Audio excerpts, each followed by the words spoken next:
जिसको अपनी जाति का पता नहीं है, पूरे देश की जाति की जनगणना में लगा हुआ है। ये पता नहीं पड़ा तू है कौन, तू आया कहां से। तू एक ऐसा महान साइंटिस्ट है जो आलू से सोना बना देता है। तू आलू से सोना होता, तेरी मां ने क्या तुझे बनाई हमको पता नहीं। और उनकी एक बहन है, आजकल है, उनके बारे में कहा जाता है कि इन पे 2 लाइनें बताइए, तो वो 2 ही लाइनें हैं। उनकी नाक इंदिरा गांधी से मिलती है और बाल इंदिरा गांधी से मिलते हैं।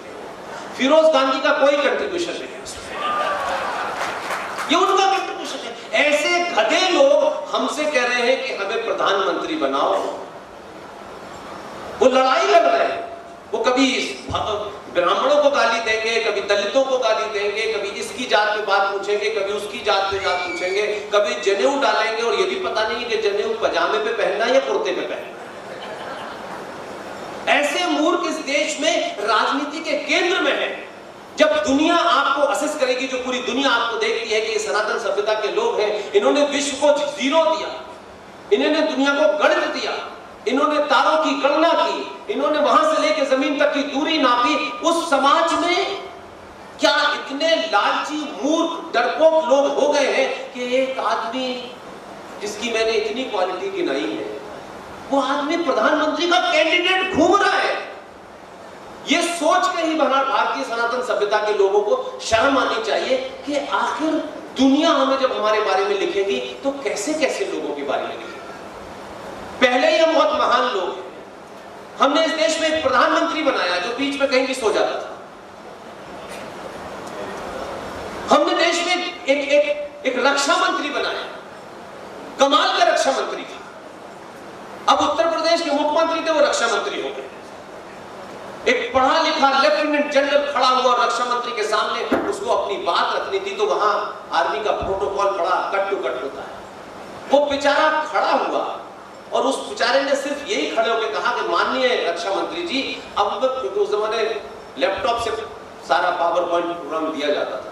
वो बेचारा खड़ा हुआ और उसने कहा, माननीय रक्षा मंत्री, अब हम आपके सामने पावर पॉइंट प्रोग्राम देंगे। रक्षा मंत्री खड़े हुए, बोले आप रक्षा मंत्रालय में काम कर रहे हैं तो आप बिजली मंत्रालय में दखल तो दे दें। ये रक्षा मंत्री है देश का हमारा। कोई मानेगा कि आचार्य चाणक्य हमारा पूर्वज था, भगवान राम, भगवान कृष्ण हमारे पूर्वज थे? कोई मानेगा? कोई कहेगा नहीं, झूठ बोलते हैं। नहीं, ऐसे नमूने यहीं पैदा हो रहे, हम वहां से निकल के आए हैं। एक सो जाता था, एक विदेश मंत्री थी, यूएनओ में गए, वहां पे पुर्तगाल का प्रधानमंत्री अपना भाषण पढ़ता था। इनका अनाउंसमेंट हुआ कि भारत के विदेश मंत्री आकर के अपना पक्ष रखें। वो सो रहे थे काफी देर से, वो उठे, कागज लेके चले गए, उसको पढ़ना शुरू कर दिया। फिर विदेश मंत्रालय के आदमी भागा भागा नीचे से गया कि माननीय ये पुर्तगाल का भाषण पढ़ रहे हैं, भारत का ये। हम वहां से निकले, हम अपने घर में मियां मिट्ठू बन सकते हैं, बहुत गाड़ी महंगी में घूम सकते हैं, बहुत अच्छे कपड़े पहन सकते हैं। दुनिया के सामने लोग आपको देखेंगे तो कहेंगे, ओहो हो, ये वही महान लोग हैं जो भगवान राम की बात करते हैं, चाणक्य की बात करते हैं। इन्हें देख के लगता नहीं है कि इनके देश में चाणक्य नाम की कोई चीज भी होगी। दुनिया आपको उससे तोलती है, इससे नहीं तोलती कि ये ब्राह्मण है, ये ठाकुर है, ये बनिया है, नहीं तोलती भाई। और फिर आपको तो कहना क्या, भगवान राम छोटे पड़ गए, आचार्य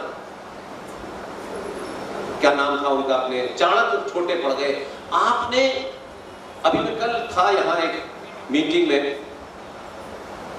मैं उस शब्द को बहुत दिन से सोच रहा था कि कहां कहूं मैं। वो कल पहली बार मैंने कहा कि हमारे यहाँ ऊट पटांग शब्दों का इस्तेमाल बहुत है। या तो हम निहायती इडियट हैं या आला दर्जे के मूर्ख हैं, और हम ये क्लेम करते हैं कि हम बहुत जानते हैं। ऐसा मुझे लगता है ये हमारी बीमारी है। दान शब्द का अर्थ क्या होता है? दान देते हैं ना, तो किसी को दान देने के बाद उससे हिसाब लेते हैं क्या? नहीं लेते ना। दान का मतलब है दे दिया बस, अब उसके बाद वो उसका क्या करेगा। इस देश में परंपरा है, मत दान करो। जब मत को दान कर दिया तो पूछ क्या रहे हो कि ये काम नहीं किया, तुमने दान दिया है उसको? कहां से ये शब्द आया मत दान? मुझे चल रहा है। मतदान किया तो भाई मत ले गया, वो कहेगा मैं तुम मुझे दान दे दिया, अब तुम हिसाब क्यों ले रहे हो मुझसे, लेकिन आप हिसाब भी लेना चाहते हैं। नए नए शब्द हैं जिनका कोई लेना देना नहीं है।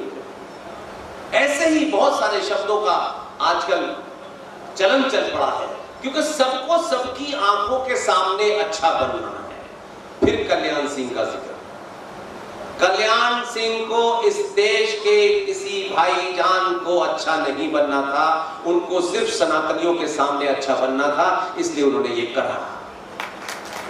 वो ये सोचते कि नहीं, समाज इतिहास लिखा जाएगा तो कल्याण सिंह का नाम आना चाहिए कि वो सर्वमान्य नेता थे। नहीं, मैं सनातनी हिंदुओं का नेता था, उसके सबसे बड़े आराध्य देवता के मंत्र को तोड़ने वाले लोगों ने, जब मैंने एफिडेविट दिया कोर्ट में तो मैंने कहा माननीय कुछ नहीं होगा। जब उन्होंने कहा कि माननीय आपने तो एफिडेविट दिया था, तो सजा भी काटी उस कोर्ट में खड़े होकर के, और 2 मिनट में इस्तीफा देके चले गए। दोनों में फर्क है। इसलिए आज मुद्दे कौन से होने चाहिए, दाल रोटी चावल सस्ता महंगा, ये दुनिया के हर देश में होता है, कोई नई बात नहीं है। अब तो आपने देखा होगा, जो अल्लाह कह रहे थे कि ये पाकिस्तान अल्लाह ने बनाया है, वहां आटे की बोरियों पे युद्ध हो रहा है।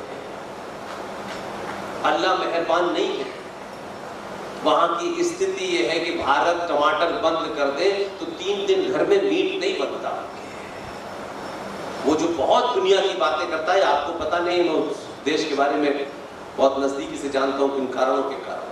पूरे अरब वर्ल्ड में, क्योंकि अरब के लोग बड़े खरबपति लोग हैं, उनको अल्लाह मियां ने तेल दे दिया है और हमें पानी दे दिया है। हमारे पास पानी बहुत है, उनके पास तेल बहुत है। तेल आपको मिलता है 100 रुपए लीटर, तब आपका स्कूटर चलता है। तो उनकी अकड़ निकालने के लिए ये जो नया वाला आया है गुजरात से, इसने उनसे सौदा किया है, तुम हमें तेल दो, हम तुम्हें पानी देंगे। वो उनको दिन में 5 बार पानी पीना है, हमें दिन में 1 ही बार पेट्रोल नहीं पीना। अब आप मुझे बताइए, ये काम तो पहले भी हो सकता था, तो ये कर रहा है। तो वो भी कह रहे हैं कि भाई जो हिंदुस्तान के मुसलमान हैं, ये वो इस्लाम नहीं मानते जो मोहम्मद साहब का था। अब वही बता रहा है कि कौन सा इस्लाम मानना है। तो राजनीति के क्षेत्र में जो लोग हैं, जो उसके धुरंधर खिलाड़ी हैं, अगर वो अच्छा खेल रहे हैं तो उनको फील्ड से बाहर मत निकालिए जब तक ऐसे 10 नए पैदा न करें। मेरा मानना है ये रोज रोज नए मौके मिलते हैं। कविता सुनाना, हर बात को हवा में उड़ा देना, ये टाइम पास करने की चीजें हो सकती हैं, उससे ज्यादा कुछ नहीं होता। इसलिए अपने हीरोज को सही चुनिए और फिर उसके साथ खड़े हो जाइए। हो सकता है कि आपके हिसाब से सारे काम अभी न हो, लेकिन ये करने की हिम्मत तो है कि सुप्रीम कोर्ट जो ये पूछ रहा था कि राम का प्रमाण पत्र लाओ, वो तो पूछने वाले जज साहब जो हैं वो अपने घर पहुंच गए। उनको एक कागज दिखाया देश के प्रधानमंत्री ने, आधे घंटे बाद निकल के बोले मैं 40 दिन में फैसला दूंगा। ये आज तक लोगों को पता नहीं है वो कागज क्या था। ये चीजें सार्वजनिक नहीं होती हैं।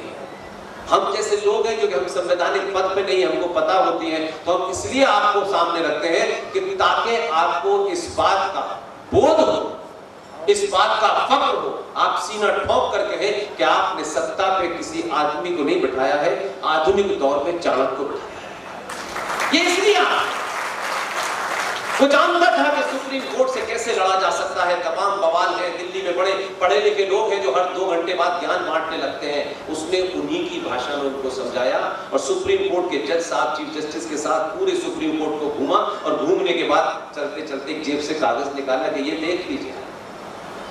उन्होंने कागज देखा तो बस उनके वहीं आंसू नहीं आए, बल्कि उन्होंने कहा धन्यवाद। फिर बाहर निकले और कहा 40 दिन में फैसला दूंगा। और 40 दिन के बाद उनको राम का प्रमाण पत्र मिल गया। बोले मां तो राम तो यहीं पैदा हुए थे, यहाँ मंदिर बनना चाहिए। ये इसलिए नहीं हुआ कि उनको यकायक आ गया कि राम यहीं पैदा हुए थे। जो कागज दिखाया उसमें पता था कि दामाद करप्शन के केस में फंसा हुआ है, फाइल पीएमओ में। ये कभी इससे पहले सुना था आपने? फिर हम क्यों सवाल कर रहे हैं? क्यों रोज रोज उससे मांग रहे हैं? वो व्यवस्था कर रहा है, ऐसा नहीं है। जो एक सामान्य सा नागरिक हमारे समाज में